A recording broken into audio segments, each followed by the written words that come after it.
오늘 본문은 그 유명한 다윗과 골리앗의 싸움 이야기입니다. 다윗과 골리앗의 싸움은 이 믿지 않는 사람들도 자주 비유를 들어 쓰는 표현입니다. 그만큼 격차가 큰 상황을 이끌을 때 이 다윗과 골리앗의 싸움을 가져다 이야기하죠. 잘 아다시피 골리앗은 기골이 매우 장대하고 키가 큰 용사입니다. 그는 배틀채 같은 거대한 무기와 갑옷으로 무장했고 그의 장신을 보호할 방패를 가진 사람도 함께 대동했습니다. 반면에 다윗은 아무런 갑옷을 가지지 않았습니다. 그는 한 가지 무기를 갖고 있었으나 흔히 이제 골리앗에 비하면 매우 약소한 무기를 갖고 있었습니다. 한 번은 그가 이제 사울의 무기를 또 그의 갑옷을 건네받았지만 자신에게 너무 불편해서 그것이 맞지 않아서 그것을 벗어 던지고 자기에게 익숙한 물 맷돌만 가지고 나아가게 됐습니다. 사실 누가 보아도 결과가 자명한 싸움입니다. 골리앗은 다윗을 보고는 일종의 모욕감마저 느끼게 되죠. 오늘 골리앗이 오늘 다시 한번 이 사무엘서 저자가 다윗의 용모에 대해서 말합니다. 그가 젊고 붉고 아름답다라는 표현을 쓰고 있습니다. 사실 이 표현은 사무엘상 16장에서 사무엘이 처음 다윗을 보았을 때에 쓰였던 표현입니다. 근데 그때는 이 다윗의 이 용모에 대한 어떤 서술 묘사가 긍정적으로 쓰였어요. 그리고 용사의 모습으로 소개되고 있습니다. 그러나 지금 맥락에서는 조금 다른데 골리앗과는 매우 대조되는 모습으로 이제 서술되고 있어요. 그러니까 쉽게 말해서 전쟁에 능한 용모는 아니었더라. 다윗이 전쟁에 능한 신체적 여건을 가진 사람은 아니었다고 오늘 저자가 표현하고 있는 것입니다. 그렇습니다. 사실 우리가 골리앗과 다윗을 이제 견주어 보게 될 때 다윗이 그닥 그렇게 전쟁에서 이길 수 있을 거라는 상상을 할 수 없는 그런 상황인 것입니다. 사실 이 광경을 보고 있는 모든 사람들, 이스라엘 사람들뿐만 아니라 저기 블레셋 사람들도 아마 동일한 생각을 했을 것 같아요. 이 싸움은 필경 골리앗의 승리다라고 생각했을 것입니다. 사실 이 전쟁의 결과는 눈에 보듯 뻔한 결과입니다. 단 이것이 무력을 겨루는 싸움이었다면 말이죠. 오늘 골리앗이요, 전쟁을 하기 전에 이제 다윗을 저주합니다. 이제 뭐라고 저주하냐면 이제 자기가 섬기는 신의 이름으로 다윗을 저주하죠. 그래서 내가 오늘 너를 반드시 죽여서 너를 이제 짐승의 먹이로 주겠다 이렇게 이제 저주하는데 이에 다윗도 응수를 하게 됩니다. 자신은 여호와 하나님의 이름으로 이 전쟁에 참여한다라고 고백합니다. 근데 여러분 우리가 이 다윗의 고백을 주의 깊게 보아야 합니다. 그는 여호와의 구원이 칼과 창에 있지 않으며 전쟁은 여호와께 속해 있다라고 고백했습니다. 사실 이것은 이스라엘에게 굉장히 중요한 고백 중에 하나입니다. 가나안 정복 시기 때부터 이것은 하나의 승리 공식으로 주어졌습니다. 전쟁의 승리는 군사력이 아니라 여호와의 손 아래에 있다라는 것입니다. 그래서 우리가 가나안 정복 때부터 보면 이 이스라엘 사람들이 결코 전력이 좋아서 무기가 좋아서 전략이 훌륭해서 전쟁에서 이기지 않았다는 사실을 계속해서 확인할 수 있습니다. 여러분 우리가 여리고 성이 무너질 때 어떻게 무너졌는지를 잘 알고 있죠. 전략과는 상관없어요. 무기와는 상관이 없습니다. 그 이후에 있었던 숱한 전쟁들을 보게 되면 이것은 철저히 여호와의 의지에 달려있다는 사실을 알게 되죠. 하나님이 이 전쟁을 이기겠다 마음 먹으면 이기는 거고 하나님이 마음에 들지 않는다 하면 그 전쟁은 지는 것입니다. 그래서 이 공식을 따르는 왕들은 승리했고 이 공식을 무시하는 이들은 언제나 패배했습니다. 전쟁을 한 번도 겪어보지 못했던 다윗인데 그가 이 전쟁 승리의 공식을 알고 있다는 것은 그에게 이상적인 왕의 면모를 있음을 드러내려는 저자의 의도로 보입니다. 그래서 우리가 이 전쟁을 이제 더 이상은 무력의 싸움이, 그러니까 어떤 무력 전쟁이 아님을, 무력적인 싸움이 아님을 알게 됩니다. 이것은 신앙의 싸움으로 넘어가게 되는 것이죠. 고대 국가의 전쟁은 항상 그 국가를 다스리는 신들의 전쟁이었습니다. 즉 이스라엘과 블레셋의 전쟁은 야훼 신과 다곤 신의 전쟁, 혹은 뭐 다른, 여기서 오늘 본문에서는 블레셋의 신이 단수가 아니라 복수로, 그러니까 여러 신으로 나오니까 블레셋의 여러 신들과 하나님의 싸움입니다. 지금 골리앗은 자신이 섬기는 신들의 이름으로 다윗을 저주했고 다윗은 하나님의 이름으로 나오고 있습니다. 그래서 이 싸움은 더 이상 국가 간의 싸움이 아니라 신들의 싸움인 거죠. 하나님의 이름이 걸린 싸움이고 또 블레셋 신들의 이름이 걸린 싸움입니다. 오늘 다윗이 담대하게 나올 수 있었던 것은 그가 이 싸움이 무력 싸움이 아님을 알았기 때문입니다. 그는 승리 공식이 무엇인지 알고 있었습니다. 그래서 그는 담대할 수 있었습니다. 우리가 이 승리 공식을 안다면 우리는 싸움에 대한 생각이 바뀌어야 할 것입니다. 이 싸움이 단순히 어떤 무력 싸움, 전략 싸움, 인간의 노력의 여야에 달린 싸움이 아니라 하나님의 의지에 달린 싸움이라면 우리는 무엇보다 하나님의 뜻을 살펴야 할 줄 알아야 됩니다. 우리가 가나안 정복 전쟁 때 아이성이 이스라엘 사람들이 여리고성을 훌륭하게 이제 점령하고 나서 아이성으로 쳐들어갈 때 그들은 패배했습니다. 왜냐하면 그들이 이제 하나님 말씀을 어겨서 전리품을 얼마간 감추었기 때문입니다.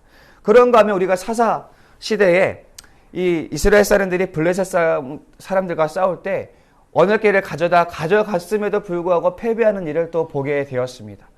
중요한 건 우리가 항상 여기서 살펴야 되는 것은요. 우리가 하나님의 이름으로 전쟁한다라는 그런 선포가 중요한 것이 아닙니다. 정말 이 싸움이 하나님의 뜻인가를 묻는 것이 중요하다라는 것이죠. 이 하나님의 뜻을 묻지 않고 하나님의 응답을 받지 않은 채 하나님의 이름으로 나아가봤자 그 전쟁은 승리할 수가 없는 것입니다. 그래서 우리는 이 승리 공식을 제대로 이해해야 합니다. 제대로 이해하고 배워야 합니다. 우리가 살다 보면 우리가 마주하게 되는 갈등이 있습니다. 소위 영적 싸움이라고 부를 만한 그런 상황들이 있습니다. 그렇다면 우리는 이렇게 한번 생각해야 됩니다. 이것이 정말 하나님의 싸움인가? 아니면 내가 시작한 싸움인가? 내가 마음에 들지 않는 상대를 만났다 하여 이건 영적 싸움이다 라고 말한다면 되게 곤란해집니다. 하나님이 정말 원하시는 싸움인지를 물어야 되는 것이죠. 하나님이 원하시는 싸움이 아닌데 내가 마음에 들지 않는다 해서 내가 뭔가 이 문제를 해결하기 위해서 내가 시작한 싸움인데 거기에 하나님의 이름을 끌어다 쓰게 되면 어떻게 될까요? 우리는 다윗이 아닌 골리앗의 꼴이 나게 될 것입니다. 신앙의 역사를 보면 많은 이들이 자신이 일으킨 싸움을 하나님의 싸움으로 포장해 버립니다. 그리고 승리를 가신하죠. 마치 블레셋의 그 골리앗처럼요. 그런 어느 골리앗은 자신의 가신에 대한 심판을 맞이했습니다. 우리도 이 승리 공식을 제대로 배우지 않는다면 이 골리앗의 꼴을 면할 수가 없습니다. 우리가 싸움을 나가기 전에 이건 내가 일으킨 싸움인지 내가 원하는 싸움인지 아니면 하나님이 원하는 싸움인지를 먼저 묻는 그런 지혜가 필요합니다. 우리가 그런 작업이 먼저 수행될 때에 우리는 승리의 공식을 제대로 배울 수 있는 것입니다. 우리 표면상 골리앗과의 전투는 다윗으로부터 시작되었다고 볼 수 있어요. 왜냐하면 다윗이 자원했잖아요. 다윗이 내가 저 골리앗을 무찌르겠습니다. 자원했습니다. 근데 사실 이 전쟁은 다윗이 시작한 전쟁은 아니에요. 다윗은 전쟁에 대한 경험도 없고요. 전쟁에 대한 적합한 인물도 아닙니다. 다윗이 이 심부름을 부모님의 심부름 때문에 전장에 나갔을 때에 그런 싸우러 나간 것도 아니었어요. 근데 그가 왜 싸움에 나갔느냐? 하나님의 이름을 모욕하는 그 언사가 불쾌했고 하나님의 이름이 더럽혀지는 것에 대한 분노가 있었기 때문에 그래서 나갔던 것입니다. 우리가 하나님의 이름으로 나아가는 전쟁인데 하나님이 나서셔야 하시는 싸움인데 하나님의 뜻을 묻지 않는다면 그것만큼 어리석은 것이 아닙니다. 여러분 우리가 왜 싸우려 합니까? 싸움의 이유와 목적이 무엇입니까? 그것을 먼저 하나님 말씀 앞에서 조명하는 일이 먼저 있어야 할 것입니다. 전쟁은 하나님께 속한 것입니다. 이것이 내가 일으킨 전쟁에 대한 승리를 담보하기 위한 명분이 되지 않기를 소망합니다. 오늘 이제 다윗이 하나님의 이름으로 나가 싸웠고 그로 인해 담대할 수 있었습니다. 그런데 우리가 여기서 또 한 가지 놓치는 것이 있어요. 다윗은 물맷돌을 매우 잘 쓰는 사람이라는 것입니다. 여러분 이스라엘에는요 실제로 물맷돌 부대가 있었어요. 역대상 12장에는 그 물맷돌 부대를 정식적으로 부대로 언급하고 있습니다. 그뿐 아니라 이집트에서도 또 그리스 로마군에서도 이 물맷돌 부대가 있었던 것을 추측할 수 있습니다. 그래서 저 팔레스타인 지역에 어떤 고고학자가 발굴했는데 이 동그랗게 잘 다듬어 깎은 돌들이 뭉터기로 발견된 것을 이제 제가 한 번은 이제 공부하면서 본 적이 있습니다. 여러분 실제로 물맷돌은 엄청난 살상력을 가진 무기로 널리 그 당시에 인정받던 무기였어요. 물맷돌은요, 갑옷을 부수는 능력은 없습니다. 그러나 상대방에게 상당히 치명적인 통증을 선사합니다. 여러분 일례로 중세시대 기사들이요, 사망 원인 다수가 칼에 베이는 것이 아니었어요. 칼에 맞아 뇌진탕으로 죽는 것이 주 사망 원인이었습니다. 그렇다면 이 엄청난 가속력이 붙은 돌덩이에 사람이 맞게 될 때에 혼절하는 것을 상상하는 것은 그리 어려운 일은 아니죠. 다윗은 어렸을 적부터 이 물맷돌을 사용해 왔어요. 어린 소년이 야생의 짐승들을 효과적으로 물리치기 위해서는 사실 이 물맷돌만한 무기가 없을 것입니다. 날렵했던 다윗의 책으로는 이 물맷돌이 제격이었을 것입니다. 그래서 그는 어렸을 때부터 성실하게 그 실력을 갈고 닦았습니다. 야수를 물리칠 때마다 이제 던져야 되니까 얼마나 연습을 했겠어요? 야수가 침입할 것을 대비해서 아마 그는 평상시에 열심히 물맷돌 던지는 훈련을 했을 것입니다. 그가 골리앗 앞에 담대하게 달려나갈 수 있었던 담력이 어디에서 왔는가? 물론 하나님을 향한 믿음도 있었겠지만 그는 자신의 실력도 믿었기 때문입니다. 우거진 풀숲을 빠르게 내달리는 그 야수를 상대했던 다윗의 눈에 골리앗은 그저 서 있는 목석에 지나지 않았을 것입니다. 여러분 얼마나 야수들이 날래요? 그 날린 야수들을 맞추는 실력이라면 여러분 골리앗쯤은 사실 그냥 껌이죠. 그가 날래봤자 얼마나 날래겠어요? 무거운 무기를 거쳐 들고 있으니 그는 아마 굉장히 둔했을 것입니다. 근데 다윗에게는 이 실력보다 더 값진 자원이 하나 더 있었어요. 그는 여러 번 야수들을 상대하면서 자신을 도우시고 자신을 건져내신 하나님을 여러 번 경험했습니다. 다윗은 야수들을 사냥할 때 하나님과 함께 야수를 사냥했습니다. 만약 우리가 누군가와 함께 일을 한다면 그 사람과의 호흡이 굉장히 중요하겠죠. 그와 함께 합을 맞추는 가장 좋은 방법은 그와 함께 일을 해보는 것입니다. 37절에서 다윗이요 자신의 양치기 시절을 짐승들과 싸우던 때를 이렇게 추억합니다. 또 다윗이 이르되 여호와께서 나를 사자의 발톱과 곰의 발톱에서 건져내셨은즉 나를 이 블레셋 사람의 손에서도 건져내시리이다. 다윗은 하나님과 함께 야수와 싸웠고 그때마다 하나님이 함께 하시는 것을 경험했습니다. 그때마다 야수에게서 자신을 건져내신 하나님을 경험했습니다. 하나님과 함께 합을 여러 번 맞춰 본 것이죠. 그는 하나님과 함께 싸우는 싸움에 익숙했고 하나님에 대한 신뢰가 있었습니다. 그래서 그는 하나님과 함께 싸우는 법을 잘 알고 있었던 것입니다.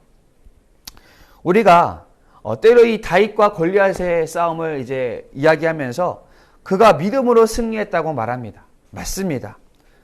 믿음으로 승리했죠. 그러나 실력도 있어야 됩니다.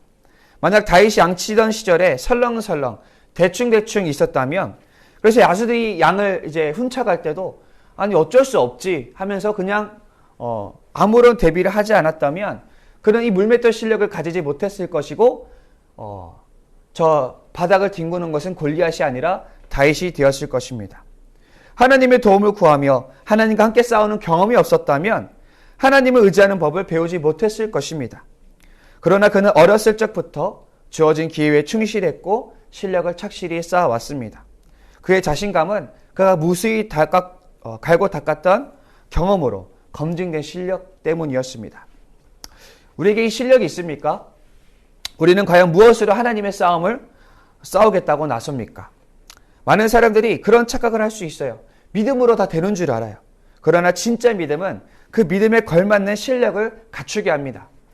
만약 하나님이 어떤 사람을 불렀어요. 음악 선교사로 쓰겠다고 불렀습니다. 만약 이 사람이 그 하나님의 부르심을 정말로 믿는다면 그는 가만히 있지 않고 음악을 배우기 시작할 것입니다. 만약 하나님이 어떤 한 사람을 내가 너를 목회자로 쓰겠다고 불렀습니다. 이 사람이 정말 그 부르심을 믿는다면 그는 가만히 있지 않고 신학교에 가서 열심히 신학 공부를 하게 될 것입니다. 정말 믿는다면 응당 그에 따른 행동이 자연스럽게 나오게 되는 것입니다. 공예배에 성실히 참여하고 교회에 살면서 열심히 교회 일에만 전념하면 인생이 절로 펴지는 줄 압니다. 여러분, 예배 열심히 드리면 믿음 좋으면 꼴찌가 서울대를 갈 수 있습니까? 그것은 신앙이 아닙니다. 그것은 오히려 하나님의 이름을 기만하는 것입니다. 내가 희망하는 것이 있고 바라는 것이 있다면 그 분야에 관한 최소한의 능력을 갖추어야 합니다. 행동해야 합니다. 세상에서도 인정받지 못하는 실력으로 어떻게 세상을 하나님 나라로 변화시킬 수 있겠습니까?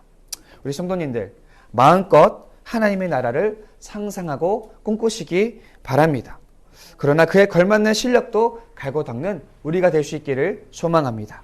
그래서 믿음에 걸맞는 실력으로 하나님의 일들을 이루어내는 우리 모두가 될 수 있기를 소망합니다.